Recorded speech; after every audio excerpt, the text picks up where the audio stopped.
আর কি বা বলবো, আমি চ্যানেলটাকে সাবস্ক্রাইব করে দিও। হয়তো সামনের ভিডিওতে আরো ধামাল কিছু আনবো। তো ওয়েলকাম ওয়েলকাম ওয়েলকাম সবাইকে জানাই আমার চ্যানেলে ওয়েলকাম।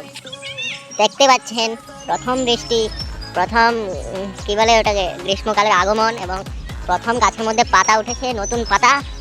ওটি কিভাবে সবুজ সবুজ হয়ে আছে, আম ধরছে, মানে কালচারটা কি সুন্দর হয়ে আছে, পরিবেশটা এটা দেখানোর আমি চেষ্টা করছি। এবং ওখানে বুলু আছে, আপনারা হয়তো দেখতে পাচ্ছেন। বুলু এখন খেলছে লালুর সাথে, এখন হাসবে না বুলু, আপনারা দেখতে পাচ্ছেন। আমি উঠলাম ঘুম থেকে এক্ষুনি এবং দেখলাম যে রাত্রে বৃষ্টি হলো, কিন্তু আমি রাত্রে জানতে পারিনি। তো আপনারা কমেন্টে বলে দিন রাত্রে কখন বৃষ্টি হলো। আর কি বা বলবো, আমি চ্যানেলটাকে সাবস্ক্রাইব করে দিও। হয়তো সামনের ভিডিওতে আরো ধামাল কিছু আনবো। তোমরা চ্যানেলটাকে সাবস্ক্রাইব করে দিও। এখন রাখি, কেমন?